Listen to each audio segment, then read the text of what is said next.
welcome to Strategic Wealth Strategies with our host, Alan Porter. Alan, how are you, man? What's going on?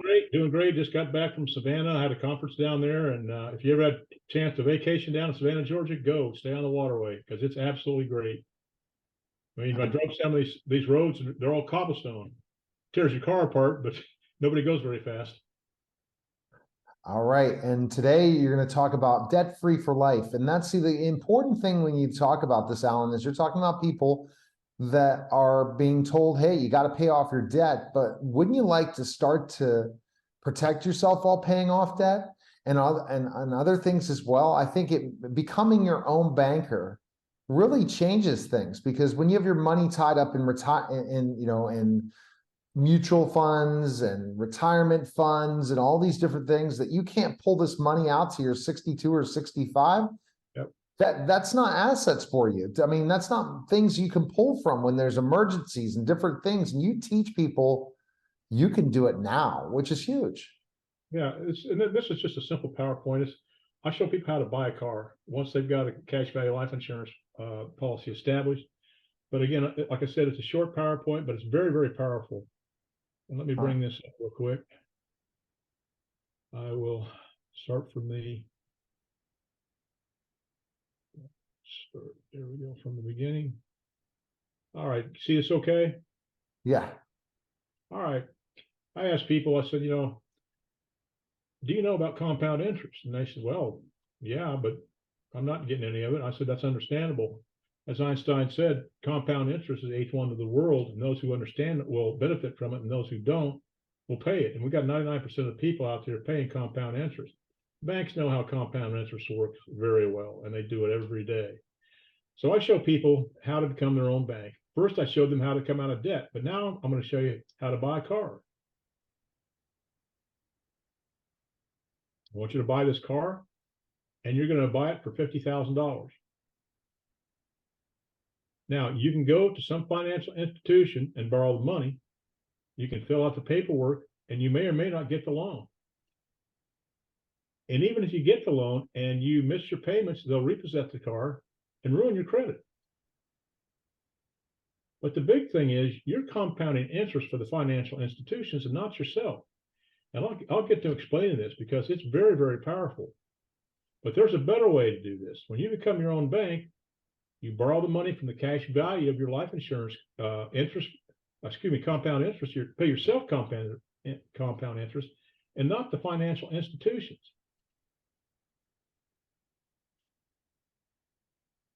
Now, let's just see what a $50,000 loan would look like. Okay, first thing I want to show you.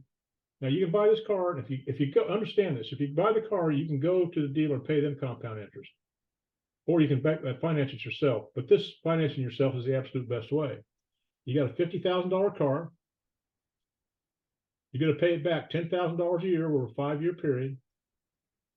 But this is what I want you to look at. Now, this person just happened to have $327,000 in his cash value policy. But after the 50 was taken out, you still have a $286. Now, understand, it's not $50,000 they've taken out of there because they're being paid dividends on this money. So there's a little bit more, but they pay it off in 5 years. But look at this. That's $437,000. That's $110,000 more than when you started.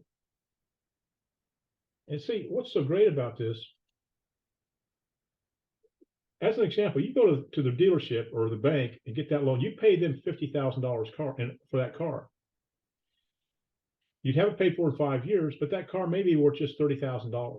But you've lost that $50,000. That can never compound for you again. It's going to compound for that dealer or the banking institutions. Right. And you're paying for something that's an older car and all these different things. And exactly right. And they go loan it out at 5, 10, 15, 20% for credit cards. They do it every day. But if you borrow the money from your cash value, your policy, you pay yourself compound interest instead of the financial institutions. You paid yourself back the $50,000 that you paid to the financial institution. I don't think people get this. You're paying yourself back, and now you have that $50,000 back in your account to compound interest for you day after day, month after month, year after year, and protect you. This is the other part, is it's protecting you, Alan. So while you're trying to become debt free or buy a car, or any types of payments you have to make, do you want to keep it in a bank account that's earning, or a savings which is earning nothing at all? Or maybe what is our savings accounts earning right now, Alan? Nothing, right? 1%. Yeah. The CDs, I mean, they're not even keeping up with inflation. Mutual funds, their fees are over 4%. And you can't pull that money out or you're going to get nailed. Yeah. And then, but here's the thing. You paid yourself the $50,000 back and you own your car. You got a $30,000 car and you've got a lot more in your cash value because you're paying yourself back. And because this is companies I use are non-direct recognition companies.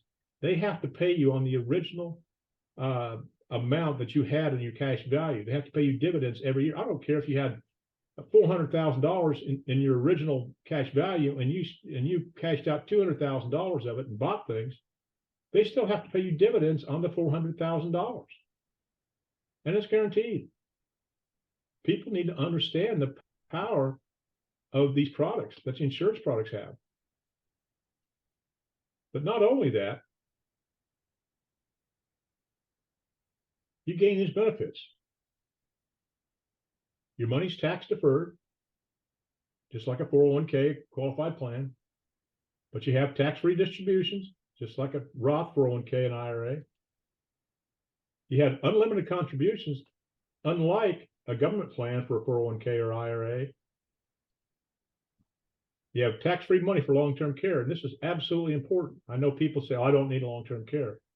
Well, I got bad news for you. 70% of all Americans are going to need long-term care at some point in their life. 40% of all Americans between the ages of 18 and 64 are on long-term care right now. And this is an age lab study by Dr. Pokorski at MIT University. If you're married at age 65, there is a 75% chance of you or your spouse contacting Alzheimer's, dementia, or Parkinson's. Now, I'm 70 years old, and I had to go put my brother in a nursing home back in Nebraska last spring. He's got Alzheimer's. The state patrol caught him going down the interstate in the wrong direction. They called his daughter up, said, you need to come and get him. He has no idea what he's doing. Wow. But long-term care will devastate a person's retirement, especially the spouse, because there's a thing called Medicaid spin down. Medicare does not pay for long-term care. And if you're not properly prepared to move these assets 5 years before you need the long-term care, and I don't know how you'd ever know that, but you talk to somebody that knows what they're doing and have these assets protected from long-term care, because if you don't, I don't care if you got $2 million in a stock portfolio, the spouse that's surviving is going to be left with one car, one house, and approximately $137,000 in cash, because they use the rest of that money to pay for long-term care, and it costs anywhere from $50,000 to $200,000 a year, and it goes up every year. Again, you become your own bank, paying yourself compound interest and not the financial institutions. Sorry about that. Okay. But here's another big thing. You avoid the taxation of Social Security and the means testing for Medicare Part B. Financial planners don't tell you about this. Your CPA doesn't tell you about this. And Neil, I've told you before, I'm retired military, and one of the promises they made to me was I'd never have to pay for my health care again as long as I retired. Well, guess what? At 65, I had to apply for Medicare. I have TRICARE for life with the military. And because of my adjusted gross income, I have to pay $6,000 a year for my health care. Wow. That's $6,000 I wouldn't plan on. No. It avoids probate. Many people don't know what this is. If you're not protected properly, it's a lawsuit. This is my definition. It's a lawsuit that you initiate, you're going to pay for, and you're going to lose, because the government decides where your assets are going. And I think everybody remembers Prince the Entertainer.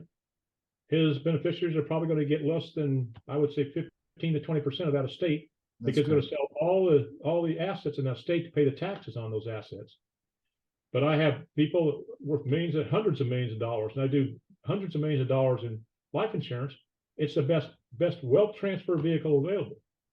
If he had planned for that, he could have bought a lifetime life insurance policy and paid the taxes on that, so his family would get his assets. But here's the criminal part of it. Attorney's going to get 6 to 12% of that estate, and it's been in probate for over 2 years. Huge. You're protected from lawsuits, liens, and judgments. I can't tell you how, especially this for doctors and business owners.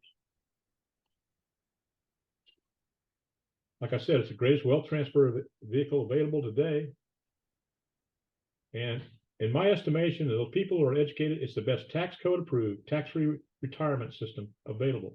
If you start it, well, I just start mine until 58. Of course, I've got my military retirement. My wife's retired from civil service, but the income I'm going to receive in 2 years, or 1 year now, is more than our retirements combined. And I started at 58. It's the best college funding in a vehicle available. I've got a chapter in a new book I'm writing that outlines just that. It beats the 529 plan every which way but loose. Totally. You have no market risk. And if you don't use that 529 plan for higher education, I think they're trying to change that now. It's a 10% penalty plus all the taxes. It's the only financial vehicle out there today, and I can't stress this enough. It's the only financial vehicle that will protect you if you live too long, die too soon, or get sick. You need long-term care, and that's tax-free money. And people do not understand the value of that, because you got $1 million in a 401k, and you're in a 25% tax bracket, and you need to net $100,000 to pay for your long-term care. It's not $125,000 you need to take out of that 401k. It's over $137,000, but you need to take even more than that because you got to pay taxes on that. Exactly. Took out 125,000, that would net 92,000, but now you got to pay taxes on it. So when you take money out of a cash value life insurance policy, how much of a hit do you take money wise? How much what? You just take a hit off your death benefit, right? When you do that. Well, you don't even have to pay the loan back if you don't want to. It just comes off your death benefit. Your cash value continues to compound Every month that you're paying, right? Yeah. But so the kind of strategy you're teaching is basically, instead of paying the financial institutions for that car, you go and decide, I'm going to go and pay cash for a car. I'm going to go and get a cash value life insurance policy, start paying on it. And then when I have the money to start paying yearly on it, I can, right? Is that, or and what I mean, is it? I mean, some people put in a single premium, they put in $100,000, $200,000, $300,000 into a single premium. Or if you've got like the debt consolidation plans I build up, you fund it for 10 years, maybe the 6th year you have all your debts paid off, but in the 8th year, you've got plenty of cash value in there to go purchase that car, or purchase, a condo, possibly a house.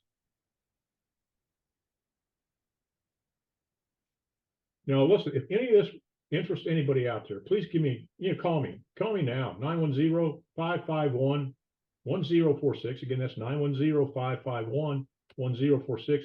Or you can always email me at strategicwealth0@gmail.com. Again, that's strategicwealth0@gmail.com. Now, Neil, that was just a short PowerPoint presentation, but I think it brought home a lot of great points that people need to understand, because they don't understand this stuff at all. This stuff ought to be taught in high school, but it's not. It's powerful stuff, man. And it makes you think specifically enough. Where do I put my money? Do I just have my money in savings account earning 1% where I can't borrow against it? It's basically, this is the money I have, or do I have something that earns compounding interest? Because that's what happens. The death benefit continues to occur and grow throughout that time. And you could take that money out anytime. It just hurts the death benefit. And if you stay healthy, you focus on your health like you do, Alan, and other people, the people that are going to really win out are the ones that are going to invest in cash value life insurance, stay healthy, because they're going to live a long life and be able to take that money out and use it for anything, instead of either getting hit with taxes or, worst case scenario, earning hardly anything at all. Well, the thing is, people say, well, I want access to my policy. Access to my cash. Well, okay, go to the bank and maybe you can take it out that afternoon. You take a large amount out, you're going to have to wait because they don't have that money just sitting around. I said, but you can call the insurance company. 2 days later, you can have a check in hand. I know, I've done it several times. But, this is just a strategy. I hope people take advantage of it, because with our economy and the state it is, the inflation that's going on right now, people are living paycheck to paycheck, and they can't even afford a dozen eggs. It's crazy. They need to, and they need to be taught this. And the people teaching and putting it in a mutual fund where they can never grab it, they can never take it, Out, man, that's rough. Because think about it, the money that all of us have in investments that we don't own, meaning we can't take out unless we take a huge hit from Uncle Sam. Yeah, we got 32 trillion in our retirement accounts that's basically locked up in jail. We can't. Locked up in jail. Instead, call Alan and you won't be locked up in jail anymore. I appreciate it, Alan. Great information. All right, that was the Strategic Wealth Strategies podcast, guys. Take care.